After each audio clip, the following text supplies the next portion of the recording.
বাংলাদেশের সর্বশেষ গুরুত্বপূর্ণ আপডেট সংবাদে আপনাকে স্বাগত। শুরুতেই সংবাদ শিরোনাম, পরে বিস্তারিত। শুরুতেই জানাবো, আওয়ামী লীগের কর্মসূচি নিয়ে শেখ হাসিনার নামে বিবৃতি প্রচার, যা জানা গেল। আওয়ামী লীগের কর্মসূচিকে কেন্দ্র করে শেখ হাসিনার বিবৃতি দাবিতে ফেব্রুয়ারিতে হরতাল ও আন্দোলনের গুজব বিষয়ক জরুরি বিজ্ঞপ্তি শীর্ষক শিরোনামে একটি বিবৃতি সামাজিক যোগাযোগ মাধ্যমে প্রচার করা হচ্ছে। তবে তথ্য যাচাইকারী প্রতিষ্ঠান রিমার স্ক্যানার আজ এক প্রতিবেদনে জানিয়েছে এই বিবৃতি আসল নয়। শেখ হাসিনা এমন বিবৃতি দেন। এরপর জানাবো, বিবৃতি প্রত্যাখ্যান তিতুমির শিক্ষার্থীদের অনশন চলবে। সরকারি তিতুমির কলেজকে বিশ্ববিদ্যালয়ে রূপান্তরের দাবিতে চলমান আন্দোলনের বিষয়ে বিবৃতি দিয়েছে শিক্ষা মন্ত্রণালয়। তবে মন্ত্রণালয় বিবৃতি প্রত্যাখ্যান করে আমরণ অনশন কর্মসূচি চালিয়ে যাওয়ার ঘোষণা দিয়েছে শিক্ষার্থীরা। এদিকে নিষিদ্ধ ছাত্রলীগের ঝটিকা মিছিল, গ্রেপ্তার ৭। কক্সবাজারে অভিযান চালিয়ে নিষিদ্ধ ঘোষিত ছাত্রলীগ সহ আওয়ামী লীগ, যুবলীগ ও শ্রমিক লীগের ৭ নেতাকর্মীকে গ্রেপ্তার করেছে পুলিশ। আজ বিষয়টি নিশ্চিত করেছেন সদর মডেল থানার ওসি মোহাম্মদ ইলিয়াস খান। জানাবো, বৈষম্যবিরোধী কমিটি থেকে ছাত্রদলের ৬ কর্মীর একযোগে পদত্যাগ। ময়মনসিংহ বৈষম্য বিরোধী ছাত্র আন্দোলনের জেলা কমিটি থেকে ছাত্রদলের 6 কর্মী পদত্যাগ করেছেন। শনিবার ১ ফেব্রুয়ারি লিখিতভাবে এই ঘোষণা দেন তারা। পদত্যাগ করা ছাত্রদলের কর্মীরা হলেন কাউসার হাসান রিয়াদ, আহসানুল্লাহ হৃদয়, রিসাদুল আলম প্রিন্স, তানজিনা ইমি, সাদিয়া জাহান মিম ও মেহেদী হাসান চঞ্চল। এদিকে ইজতেমায় গেলেন হাসনাত আব্দুল্লাহ। বিশ্ব ইজতেমায় গেছেন বৈষম্যবিরোধী ছাত্র আন্দোলনের অন্যতম আহ্বায়ক হাসনাত আব্দুল্লাহ ও বাংলাদেশ খেলাফতে মজলিসের মামুনুল হক। এবং সর্বশেষ জানাবো, বাসস এমডিকে ডিইউজের ৭২ ঘণ্টার আলটিমেটাম। বাংলাদেশ সংবাদ সংস্থা বাসসের ব্যবস্থাপনা পরিচালকের দেয়া আপত্তিকর ও ঔদার্যপূর্ণ চিঠি ৭২ ঘণ্টার মধ্যে দুঃখ প্রকাশ করে প্রত্যাখ্যানের আলটিমেটাম দিয়েছে ঢাকা সাংবাদিক ইউনিয়ন ডিইউজে। প্রিয় দর্শক, এতক্ষণ শুনছিলেন সংবাদ শিরোনাম, এবারে বিস্তারিত। তবে তার আগে বন্ধুরা, অনুরোধ থাকবে সংবাদটিতে একটি লাইক দিন। এই চ্যানেলে আপনি নতুন হয়ে থাকলে আমাদের সংবাদটি দেখতে দেখতে চ্যানেলটি সাবস্ক্রাইব করে রাখুন। কমেন্ট করে বন্ধুরা আপনার মূল্যবান মতামত জানিয়ে দিন আপনি বিশ্বের কোন দেশ থেকে বা বাংলাদেশের কোন স্থান থেকে আমাদের সংবাদটি দেখছেন এবং শুনছেন। এবারে বিস্তারিত। বৈষম্যবিরোধী কমিটি থেকে ছাত্রদলের ৬ কর্মীর একযোগে পদত্যাগ। ময়মনসিংহে বৈষম্যবিরোধী ছাত্র আন্দোলনের জেলা কমিটি থেকে ছাত্রদলের 6 কর্মী পদত্যাগ করেছেন। শনিবার ১ ফেব্রুয়ারি লিখিতভাবে এই ঘোষণা দেন তারা। পদত্যাগ করা ছাত্রদলের কর্মীরা হলেন কাউসার হাসান মিয়াদ, আহসানুল্লাহ হৃদয়, রিসাদুল আলম প্রিন্স, তানজিনা ইমি, সাদিয়া জাহান মিম ও মেহেদী হাসান চঞ্চল। ঘোষণাপত্রে তারা বলেছেন, আমরা জুলাই আগস্টে ছাত্র জনতার অভ্যুত্থানে বাংলাদেশ জাতীয়তাবাদী দল ছাত্রদল নিষিদ্ধ ছাত্রলীগের ঝটিকা মিছিল, গ্রেপ্তার ৭। কক্সবাজারে অভিযান চালিয়ে নিষিদ্ধ ঘোষিত ছাত্রলীগ সহ আওয়ামী লীগ ও যুবলীগ, শ্রমিক লীগের ৭ নেতাকর্মী গ্রেপ্তার করেছে পুলিশ। শনিবার ১ ফেব্রুয়ারি বিষয়টি নিশ্চিত করেছেন সদর মডেল থানার ওসি ইলিয়াস খান। এর আগে কক্সবাজারে নিষিদ্ধ ছাত্রলীগের ঝটিকা মিছিলের ঘটনায় গতকাল শুক্রবার ৪৭ জনকে আসামি করে সদর মডেল থানায় বাদী হয়ে মামলা করেন সদর মডেল থানার এসআই জাকির হোসেন। জানা যায়, গত বৃহস্পতিবার রাতে নিষিদ্ধ ঘোষিত দল ছাত্রলীগের নেতাকর্মীরা হঠাৎ ইউনূস সরকারের পদত্যাগের দাবিতে মিছিল বের করেন। সেসব সময় তারা বিভিন্ন যানবাহনে হামলা করে সন্ত্রাসী কার্যক্রম পরিচালনা করে।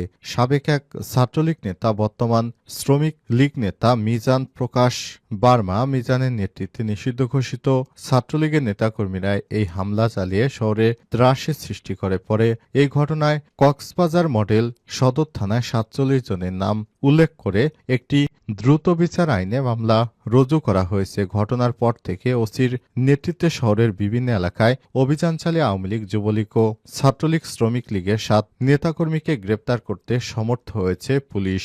অভিযান অব্যাহত রয়েছে তাদের। ধীরে ধীরে সবাইকেই গ্রেপ্তার করা হবে বলেও পুলিশের পক্ষ থেকে জানানো হয়েছে। আওয়ামী লীগের কর্মসূচি নিয়ে শেখ হাসিনার নামে বিবৃতি প্রচার যা জানা গেল। আওয়ামী লীগের কর্মসূচিকে কেন্দ্র করে ফেব্রুয়ারিতে হরতাল ও আন্দোলনের গুজব বিষয়ক জরুরি বিজ্ঞপ্তি শীর্ষক শিরোনামে একটি বিবৃতি ছবি সামাজিক যোগাযোগ মাধ্যমে প্রচার করা হচ্ছে। তবে তথ্য যাচাইকারী প্রতিষ্ঠান রিমার স্ক্যানার শনিবার 1 ফেব্রুয়ারি এক প্রতিবেদনে জানিয়েছে এই বিবৃতি আসল নয়, এটি শেখ হাসিনার বিবৃতি নয়। শেখ হাসিনা এমন কোনো বিবৃতি দেননি। রিমার স্ক্যানার টিমের অনুসন্ধান থেকে জানা গেছে শেখ হাসিনার বিবৃতি দাবিতে ফেব্রুয়ারিতে হরতাল ও আন্দোলনের গুজব বিষয়ক জরুরি বিজ্ঞপ্তি শীর্ষক শিরোনামে প্রচারিত বিবৃতিটি ভুয়া। প্রকৃতপক্ষে ভারতে বসে শেখ হাসিনা এমন কোনো বিবৃতি দেননি। অনুসন্ধানে গুরুতর আওয়ামী লীগের অফিসিয়ালে ফেসবুক পেজ পর্যবেক্ষণ করে শেখ হাসিনার বিবৃতির দাবিতে আলোচিত বিবৃতি সংক্রান্ত কোনো তথ্য পাওয়া যায়নি। ফ্যাক্ট চেকিং সংস্থা জানায় আলোচিত বিবৃতির প্রতিটি পর্যবেক্ষণ করে এতে কিছু অসঙ্গতি পরিলক্ষিত হয়েছে। বিবৃতির ছবিতে ভারতের জাতীয় প্রতীক হিন্দি ও বাংলা সংমিশ্রণ, শেখ হাসিনার নাম হিন্দি ও ইংরেজিতে থাকার মতো অসঙ্গতি দেখা যায়। শেখ হাসিনার কোনো বিবৃতি দিলে স্বাভাবিকভাবে তাতে সব তথ্য থাকার কথা নয়। শেখ হাসিনা কেন হিন্দি ভাষায় বিবৃতি দিবেন? আওয়ামী লীগের ফেসবুক পেজ হ্যাক হয়েছে দাবি করা হলে এমন কোনো তথ্য গণমাধ্যম বা আওয়ামী লীগের নির্ভরযোগ্য কোনো সূত্রে খুঁজে পাওয়া যায়নি। আসলে আওয়ামী লীগের পলাতক নেতাকর্মীদের ধরতে এটি হতে পারে কোনো একটি চক্রের কোনো কারসাজি। এ কারণে নেতাকর্মীরা, আওয়ামী লীগের যারা নেতাকর্মী রয়েছেন তারা আত্মগোপনে যারা থাকছেন তারা বাইরে যেন বের না হয় এমনও নির্দেশনা দেওয়া হয়েছে বলে জানানো হয়েছে। বিবৃতি প্রত্যাখ্যান তিতুমির শিক্ষার্থীদের অনশন চলবে। সরকারি তিতুমির কলেজকে বিশ্ববিদ্যালয়ে রূপান্তরের দাবিতে চলমান আন্দোলনে বিবৃতি দিয়েছে শিক্ষা মন্ত্রণালয়। তবে মন্ত্রণালয় বিবৃতি প্রত্যাখ্যান করে আমরণ অনশন কর্মসূচি চালিয়ে যাওয়ার ঘোষণা দিয়েছে শিক্ষার্থীরা। শনিবার 1 ফেব্রুয়ারি সন্ধ্যায় তিতুমির কলেজের শিক্ষার্থী আলী আহমেদ এই ঘোষণা দেন। তিনি জানান, বিশ্ব ইজতেমার জন্য সকাল 6টা থেকে 11টা পর্যন্ত আন্দোলন শিথিল থাকবে। গত কয়েকদিন ধরে স্বতন্ত্র বিশ্ববিদ্যালয় দাবিতে সড়কে রয়েছে তিতুমির কলেজের শিক্ষার্থীরা। তাদের সড়ক অবরোধের কারণে কয়েকদিন ধরেই ব্যাপক ভোগান্তি হচ্ছে সাধারণ যাত্রীদের। শনিবার দেওয়া শিক্ষা মন্ত্রণালয়ের বিবৃতিতে বলা হয়েছে, ঢাকা 7 কলেজের বিশ্ববিদ্যালয় গঠনের কাজ চলছে এবং তিতুমির কলেজের বিষয়টিও বিবেচনা করা হচ্ছে। আন্দোলনকারীদের ধৈর্য ধারণ করার অনুরোধ করে এতে জনজীবনে দুর্ভোগ সৃষ্টি হয় বা কলেজের সাধারণ শিক্ষার্থীদের স্বাভাবিক শিক্ষা কার্যক্রম ব্যাহত হয় এমন কোনো কর্মসূচি থেকে বিরত থাকারও আহ্বান জানানো হয়েছে। বিশেষজ্ঞ কমিটি কাজ করছে জানিয়ে বিবৃতিতে বলা হয়েছে, সরকারি তিতুমির কলেজকে বিশ্ববিদ্যালয়ে রূপান্তরের দাবিতে চলমান আন্দোলনের বিষয়ে শিক্ষা মন্ত্রণালয়ের তথ্য তথা সরকার অবহিত রয়েছে। শিক্ষা মন্ত্রণালয়ের পক্ষ থেকে জানানো হচ্ছে যে ঢাকার ঐতিহ্যবাহী 7টি কলেজের সমন্বয়ে একটি পৃথক বিশ্ববিদ্যালয় গঠনের লক্ষ্যে ইউজিসির চেয়ারম্যানের নেতৃত্বে গঠিত একটি বিশেষজ্ঞ কমিটি কাজ করছে। এক্ষেত্রে সরকারি তিতুমির কলেজের বিষয় বিশেষ বিবেচনা করা হচ্ছে।